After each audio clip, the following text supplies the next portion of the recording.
नमस्कार दोस्तों, स्वागत है आप सभी का। आज मैं लेकर आई हूँ हिंदी की प्रसिद्ध लेखिका शिवानी जी की लिखी एक संवेदनशील कहानी जिसका शीर्षक है लाल हवेली। कहानी पसंद आए तो वीडियो को लाइक करें और चैनल को सब्सक्राइब करना ना भूलें। तो आइए चलते हैं कहानी की ओर। ताहिरा ने पास की बर्थ पर सोए अपने पति को देखा और एक लंबी सांस खींचकर करवट बदल ली। कंबल से ढके रहमान अली की ऊंची तून गाड़ी के झकोलों से रह रहकर कांप रही थी। अभी 3 घंटे और थे। ताहिरा ने अपने नाजुक कलाई में बंधी हीरे की जगमगाती घड़ी को कोसा। कमबख्त कितनी देर देर से घंटी बजा रही थी। रात भर एक आंख भी नहीं लगी थी उसकी। पास के बर्थ में उसका पति और नीचे के बर्थ में उसकी बेटी सलमा दोनों नींद में बेखबर बेहोश पड़े थे।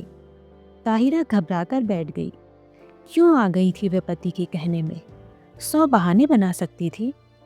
जो घाव समय और विस्मृति ने पूरा कर दिया, उसी पर उसने स्वयं ही नश्ता रख दिया। अब भुगतने के सिवा और चारा ही क्या था? स्टेशन आ ही गया। ताहिरा ने काला रेशमी बुर्का खींच लिया। दामी सूटकेस, नई बिस्तरबंद, एयरबैग, चांदी की सुराही उतरवाकर रहमान अली ने हाथ पकड़कर ताहिरा को ऐसे संभाल कर अंदाज से उतारा जैसे वह कांच की गुड़िया हो। तनिक सा धक्का लगने पर टूटकर बिखर जाएगी। सलमा पहले ही कूदकर उतर चुकी थी। दूर से भागते हांफते हाथ में काली टोपी पहने एक नाटे से आदमी ने लपककर रहमान अली को गले से लगाया और गोद में लेकर हवा में उठा दिया। उन दोनों की आंखों से आंसू बह रहे थे। तो यही मामू बित्ते हैं, ताहिरा ने मन ही मन सोचा। थे भी बित्ते भर के। बिटिया को देखकर मामू ने झट गले से लगा लिया। बिल्कुल इस्मत है रहमान, वे सलमा का माथा चूम चूम कर कहे जा रहे थे। वही चेहरा मोहरा, वही नैन नक्श। इस्मत नहीं रही तो खुदा ने दूसरी इस्मत भेज दी। ताहिरा पत्थर की सी मूरत बनी चुप खड़ी थी। उसके दिल पर जो दहकते अंगारे दहक रहे थे, उन्हें कौन देख सकता था? वही स्टेशन, वही कनेर का पेड़। 15 साल में इस छोटे से स्टेशन को भी क्या कोई नहीं बदल सका? चलो बेटी, मामू बोले, बाहर कार खड़ी है। जिला तो छोटा है, पर अल्ताफ की पहली पोस्टिंग यहीं हुई। इंशाअल्लाह अब कोई बड़ा शहर मिलेगा। मामू के इकलौते बेटे अल्ताफ की शादी में रहमान अली पाकिस्तान से आया था। अल्ताफ को पुलिस कप्तान बनकर भी क्या इसी शहर में आना था? ताहिरा फिर मन ही मन कोड़ी। घर पहुंचे तो बूढ़ी नानी खुशी से पागल सी हो गई। बार बार रहमान अली को गले लगा लगा कर चूमती थी और सलमा को देखकर ताहिरा को देखना भी भूल गई। या अल्लाह, ये क्या तेरी कुदरत, इस्मत को ही भेज दिया। दोनों बहुएं भी बोल उठी। सच अम्मी जान, बिल्कुल इस्मत आपा है। पर बहू का मुंह भी तो देखिए। लीजिए, ये रही अशरफी। और झट अशरफी थमाकर ननिया सास ने ताहिरा का बुर्का उलट दिया। अल्लाह, चांद का टुकड़ा है। नन्नी नज़्मत देखो, सोने का दिया जला धरा है। ताहिरा ने लज्जा से सिर झुका लिया। 15 साल में वह पहली बार ससुराल आई थी। बड़ी मुश्किल से वीजा मिला था। 3 दिन रहकर वह फिर पाकिस्तान चली जाएगी। पर कैसे कटेंगे ये 3 दिन?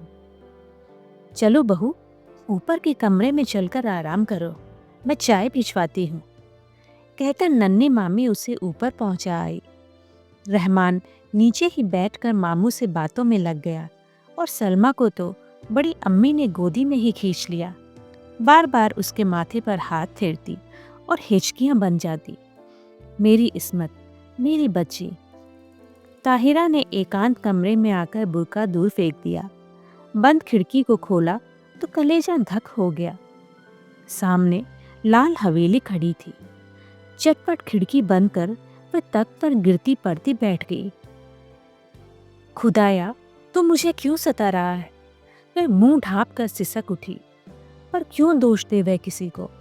वह तो जान गई थी कि हिंदुस्तान के जिस शहर में उसे जाना है, वहां का एक एक कंकड़ उस पर पहाड़ से टूटकर बरसेगा। उसके नेक पति को क्या पता, भोला रहमान अली, जिसकी पवित्र आंखों में ताहिरा के प्रति प्रेम की गंगा छलकती थी, जिसने उससे पालतू हिरनी सा बनाकर अपनी बेड़ियों से बांध लिया था, उस रहमान अली से वह क्या कहती। पाकिस्तान के बंटवारे में कितने पिसे, उसी में से एक थी ताहिरा। तब भी वह 16 वर्ष की कनक छड़ी सी सुंदरी सुधा सुधा अपनी मामा के साथ ममेरी बहन के ब्याह में मुल्तान आई। दंगे की ज्वाला ने उसे फूंक दिया। मुस्लिम गुंडों की भीड़ जब भूखे कुत्तों की भांति उसे बोटी से निचोड़ने को थी, तब ही आ गया था फरिश्ता बनकर रहमान अली। नहीं, वे नहीं छोड़ेंगे। हिंदुओं ने उनकी बहू बेटियों को छोड़ दिया था क्या?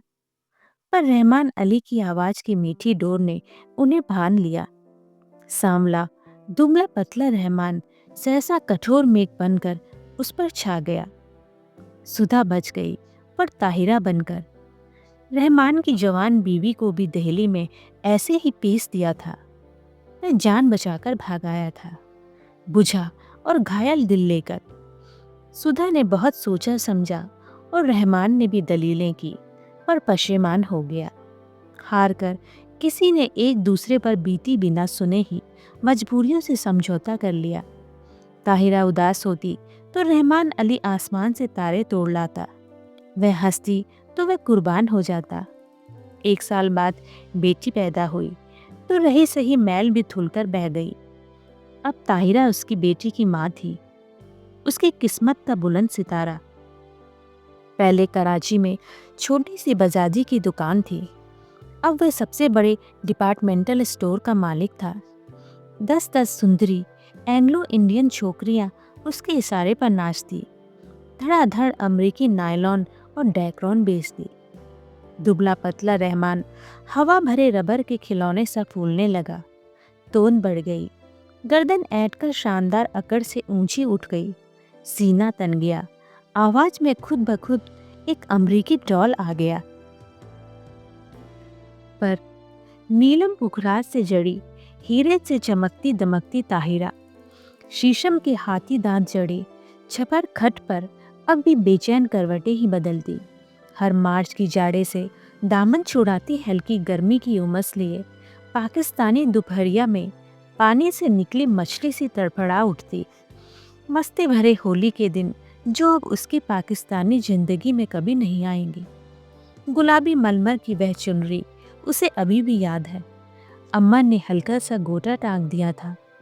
हाथ में मोटी सी पुस्तक लिए उसका तरुण पति कुछ पढ़ रहा था। घुंघराली लटों का गुच्छा चौड़े माथे पर झुक गया था। हाथ की अधजली सिगरेट हाथ में ही बुझ गई थी।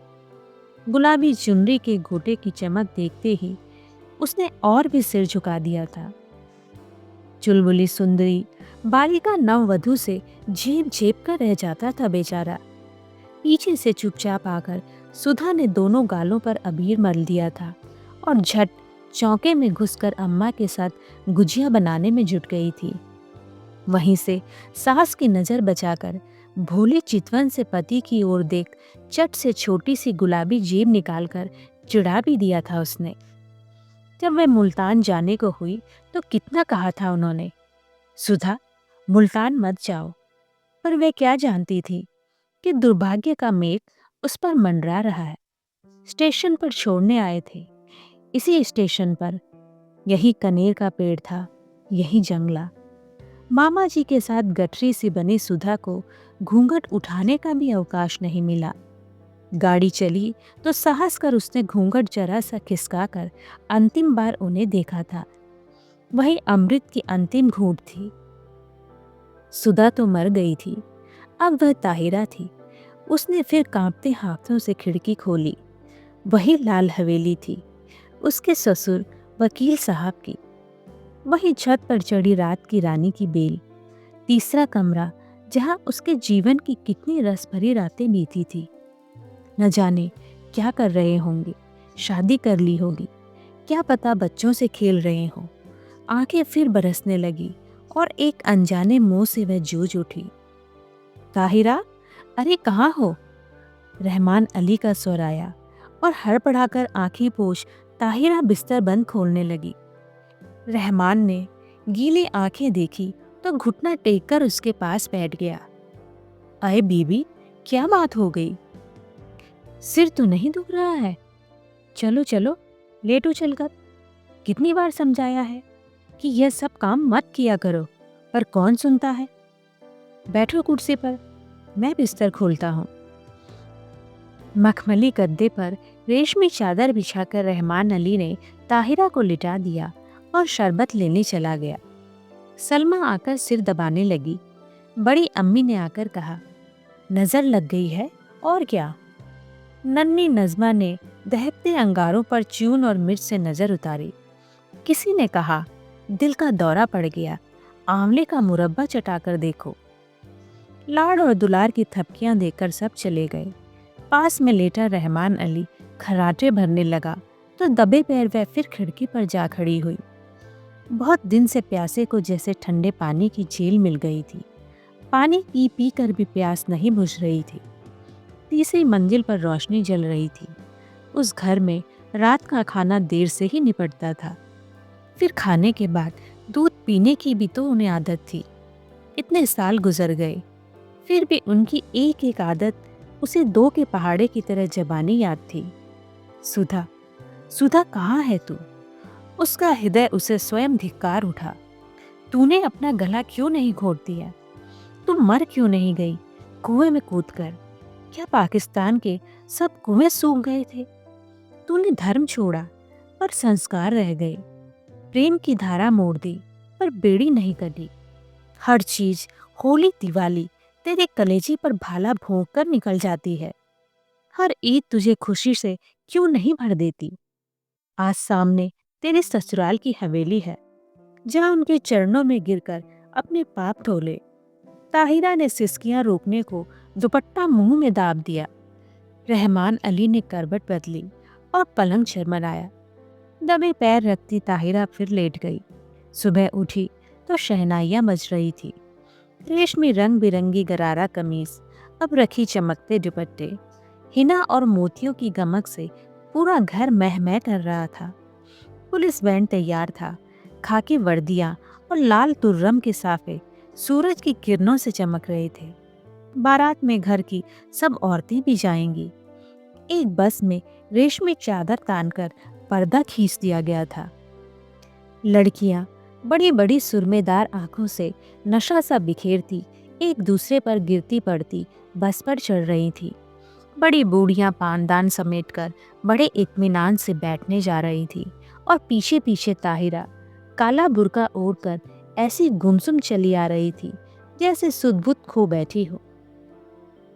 ऐसी ही एक सांझ को वह भी दुल्हन बनकर इसी शहर में आई थी।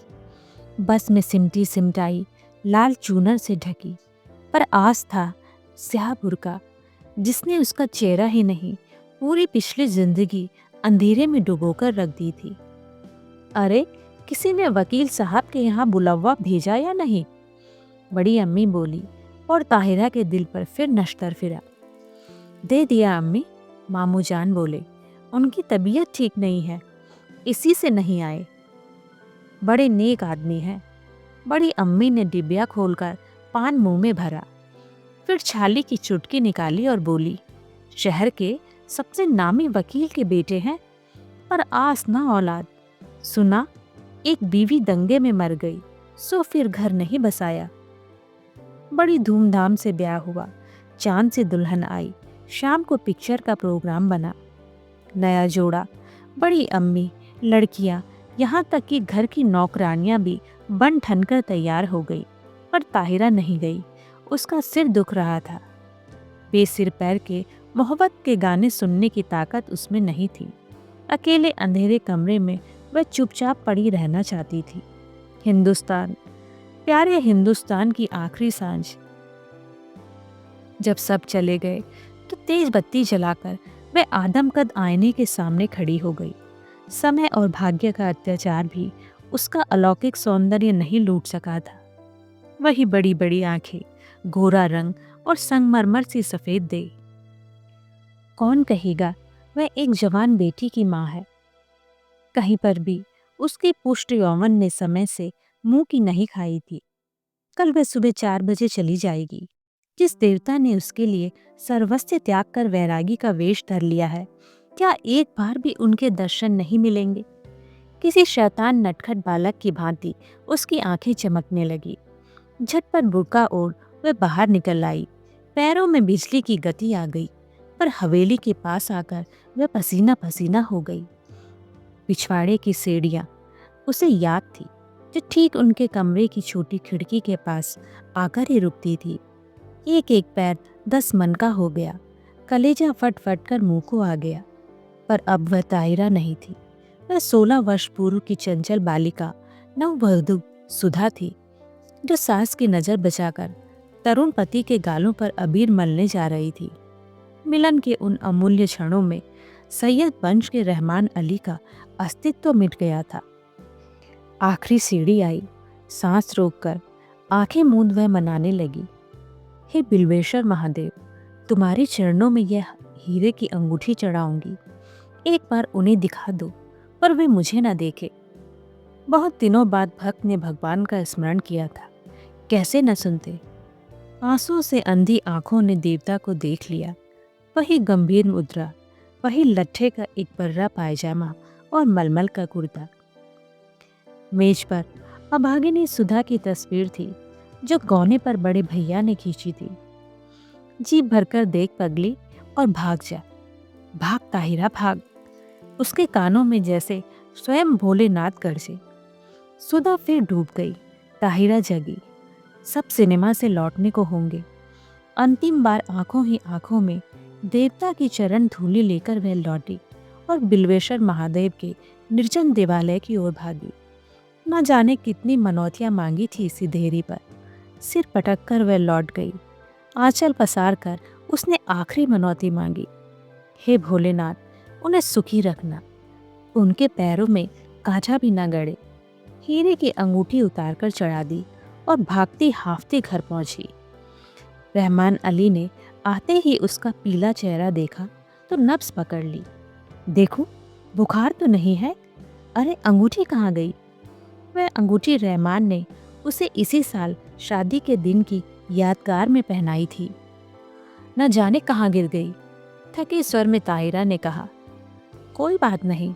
रहमान ने झुककर ठंडी बर्फ से लंबी अंगुलियों को चूम कर कहा, ये अंगुलियां आबाद रहे। इंशाअल्लाह अब के तेहरान से चौकोर हीरा मंगवा लेंगे। ताहिरा की खोई दृष्टि खिड़की से बाहर अंधेरे में डूबती लाल हवेली पर थी, जिसके तीसरे कमरे की रोशनी दब से बुझ गई थी। ताहिरा ने एक सर्द सांस खींचकर खिड़की बंद कर दी। लाल हवेली अंधेरे में गले तक डूब चुकी थी।